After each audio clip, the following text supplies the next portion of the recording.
दोस्तों, भारत के बारे में सोचो। ताजमहल, मसालेदार खाना, ये तो बस शुरुआत है। मैं डेव हूं और मैं आपको बता रहा हूं कि भारत के अंदर कुछ ऐसी शक्तियां छिपी हैं जो आपकी रूह तक को हिलाकर रख देंगी। हम प्राचीन किलों, वीरान गांवों और भूतिया समुद्र तटों की यात्रा करेंगे जहां अतीत वर्तमान से टकराता है। हम उन जगहों पर जाएंगे जहां रात में अजीब आवाजें आती हैं, जहां परछाइयां इंसानों जैसी दिखती हैं और जहां अदृश्य ताकतें आपको छूने की कोशिश करती हैं। क्या आप तैयार हैं इस डर की सवारी के लिए? क्योंकि यहां से वापसी का कोई रास्ता नहीं है। राजस्थान के बीहड़ इलाकों में स्थित है भानगढ़ का किला, एक ऐसी जगह जहां सूरज ढलने के बाद सन्नाटा छा जाता है। कहते हैं कि यहां एक तांत्रिक का श्राप है जिसने अपनी प्रेमिका की मौत के बाद पूरे शहर को बर्बाद करने की कसम खाई थी। स्थानीय लोग बताते हैं कि किले के अंदर रात में उस तांत्रिक की आत्मा भटकती है और जो भी सूरज ढलने के बाद वहां जाता है वो कभी वापस नहीं आता। हमारे क्रू के साथ मैं उस किले के अंदर गया और मैं आपको बता सकता हूं कि वहां की ऊर्जा भयानक थी। हमें अजीब सी आवाजें सुनाई दे रही थीं, जैसे कोई फुसफुसा रहा हो और हमारे उपकरण गलत तरीके से काम करने लगे। एक जगह पर मुझे ऐसा लगा जैसे कोई मुझे पीछे से धक्का दे रहा हो। मैंने तुरंत पीछे मुड़कर देखा, लेकिन वहां कोई नहीं था। कहते हैं कि किले के अंदर एक राजकुमारी की आत्मा भी भटकती है जिसे तांत्रिक ने अपने वश में करने की कोशिश की थी। रात के अंधेरे में कई लोगों ने उस राजकुमारी को रोते हुए देखा है। उसकी चीखें सुनकर रूह कांप जाती है। स्थानीय लोगों का मानना है कि राजकुमारी और तांत्रिक के बीच का यह अदृश्य युद्ध आज भी जारी है और इसीलिए भानगढ़ का किला भारत के सबसे भूतिया स्थानों में से एक माना जाता है। हमने उस किले में पूरी रात बिताई और मैं आपको बता सकता हूं कि यह मेरे जीवन का सबसे डरावना अनुभव था। भानगढ़ का किला सच में श्रापित है और वहां की ऊर्जा आपको अंदर तक हिलाकर रख देगी। राजस्थान के विशाल थार रेगिस्तान के बीचों बीच स्थित है कुलधरा, एक वीरान गांव जो सदियों से खाली पड़ा है। कहते हैं कि 200 साल पहले इस गांव में पालीवाल ब्राह्मणों का निवास था जो रातों रात गायब हो गए। उनके जाने का कारण आज तक एक रहस्य है।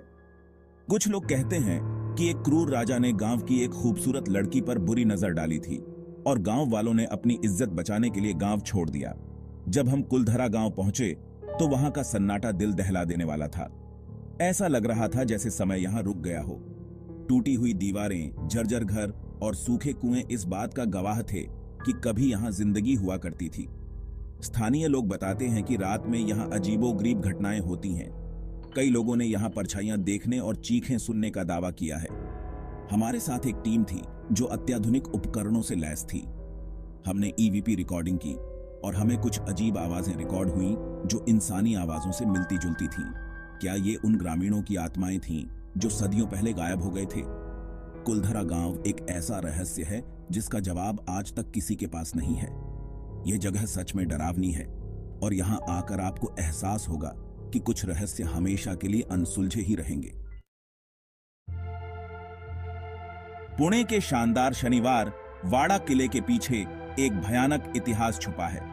यह किला कभी मराठा साम्राज्य का गौरव था, लेकिन आज यह उन भयानक घटनाओं के लिए जाना जाता है जो इसकी दीवारों के भीतर हुई थीं। ऐसा कहा जाता है कि 1773 में पेशवा माधव राव के बेटे नारायण राव की यहां बेरहमी से हत्या कर दी गई थी। स्थानीय कहानियों के अनुसार नारायण राव की आत्मा अभी भी इस किले में भटकती है और हर अमावस्या की रात को उनकी दर्दनाक चीखें सुनी जा सकती हैं।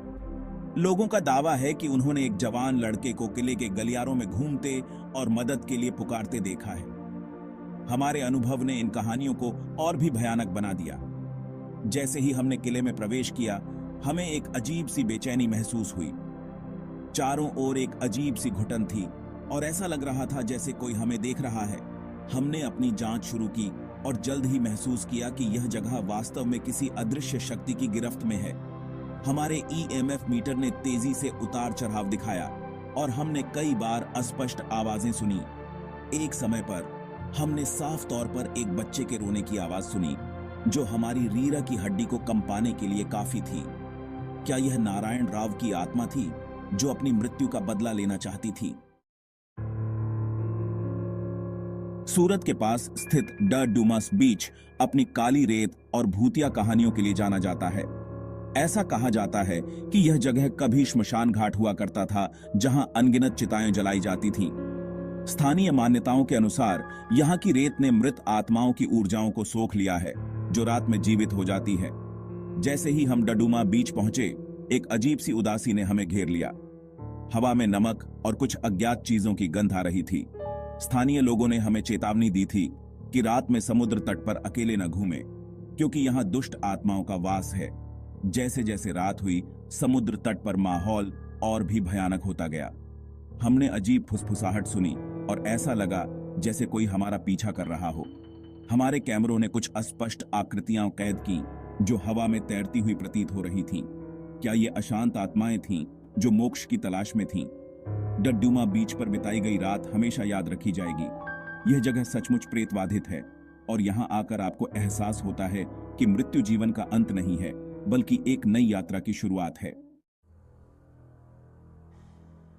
मेरठ शहर के बीचों बीच स्थित जीपी ब्लॉक को एक वीरान और भयावह जगह माना जाता है।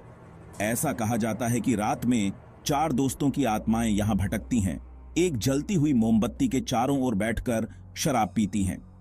स्थानीय लोगों का कहना है कि इन 4 दोस्तों की मौत एक सड़क दुर्घटना में हो गई थी, और अब उनकी आत्माएं उसी जगह पर घूमती हैं जहां उनकी मृत्यु हुई थी। जैसे ही हम जीपी ब्लॉक में दाखिल हुए, एक अजीब सी खामोशी ने हमें घेर लिया। सड़कें सुनसान थीं और ऐसा लग रहा था जैसे पूरी दुनिया सो गई हो। हमें बताया गया था कि अंधेरे में कोई भी यहां आना पसंद नहीं करता, क्योंकि यहां की ऊर्जा बहुत भारी है। हम एक सुनसान गली में पहुंचे जहां अक्सर 4 दोस्तों को देखा जाता है। हवा में एक अजीब सी ठंडक थी और ऐसा लग रहा था जैसे कोई हमें घूर रहा हो। हमने अपने कैमरे लगाए और इंतजार करने लगे। अचानक हमें अपनी आंखों पर विश्वास नहीं हुआ। हमने कुछ दूरी पर 4 परछाइयों को एक जलती हुई मोमबत्ती के चारों ओर बैठे देखा। हमारे रोंगटे खड़े हो गए। क्या ये वही 4 दोस्त थे जिनके बारे में हमने सुना था? भारत एक ऐसी भूमि है जहां आध्यात्मिकता और रहस्य साथ साथ चलते हैं। हमने जिन जगहों का दौरा किया, वे इस बात का प्रमाण हैं कि अतीत कभी वास्तव में मरता नहीं है। हर कहानी, हर फुसफुसाहट और हर परछाई हमें याद दिलाती है कि हमारे बाहर एक अदृश्य दुनिया है। क्या आप उन कहानियों पर विश्वास करते हैं जो हमने आपको बताई, या आपको लगता है कि वे सिर्फ कल्पना है? सच्चाई जो भी हो, एक बात तो तय है, डर असली है और यह हमारे भीतर गहराई तक समाया हुआ है। तो अगली बार जब आप अंधेरे में हों, तो याद रखें कि आप अकेले नहीं हैं। हो सकता है कि आपके साथ कोई और भी हो जिसे आप देख नहीं सकते, लेकिन महसूस जरूर कर सकते हैं।